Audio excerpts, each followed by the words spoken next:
कहानी का नाम है किसान का लड़का बना सैनिक। छोटे से गांव धनेपुर में रामू किसान अपने खेतों में हर दिन पसीना बहाता था। उसका बेटा शामू भी खेत में मदद करता, लेकिन उसका सपना कुछ और था। वह हमेशा कहता, बाबा मैं बड़ा होकर सैनिक बनूंगा और देश की सेवा करूंगा। रामू हंसते हुए कहता, अरे पगले, तेरे जैसे दुबले पतले लड़के को सेना वाले देखते ही भगा देंगे। पहले गन्ना उठा तो सही। शामू मुस्कुराता और अपनी काठी पर मजबूत बनने के लिए हर दिन खेतों में खूब मेहनत करता। एक दिन गांव में आर्मी भर्ती का ऐलान हुआ। शामू का दिल धक धक करने लगा। उसने अपने पुराने जूते साफ किए, एक साधारण सी कमीज पहनी और निकल पड़ा भर्ती के मैदान की ओर। गांव वाले हंस रहे थे, अरे रामू का छोरा जाएगा फौज में, हाय रे भगवान। भर्ती में दौड़ शुरू हुई। शामू ने सोचा, अगर खेतों में बैल के पीछे दौड़ सकता हूँ तो ये भी कर लूंगा। और फिर क्या था, वह दौड़ा दौड़ा और दौड़ाता ही गया।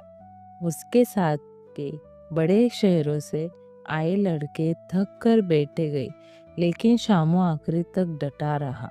फिजिकल टेस्ट के बाद इंटरव्यू हुआ। अफसर ने पूछा, तुम्हारे शरीर पर तो हाथ पैर की खरोचों भरी है, ये कैसे लगी?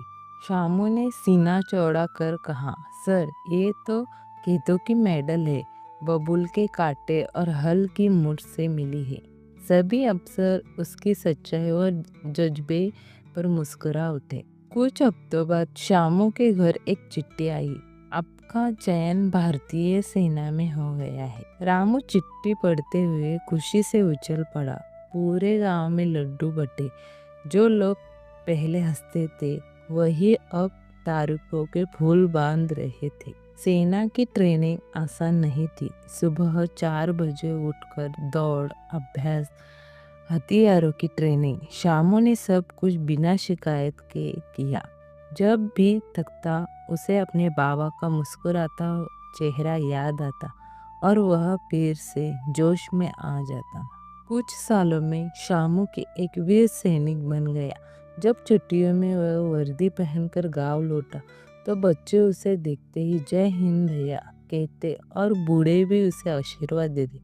रामू गर्व से अपने मित्रों से कहता, देखा मेरा बेटा खेत से मैदान तक जीत कर आया है।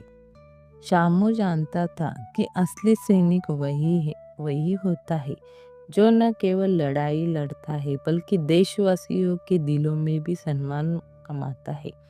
और उसने अपने गांव के बच्चों को भी सपना दिखाया कि चाहे पगडंडी से शुरू करो या मैदान से, अगर हौसला मजबूत हो तो मंजिल तक पहुंचा जा सकता।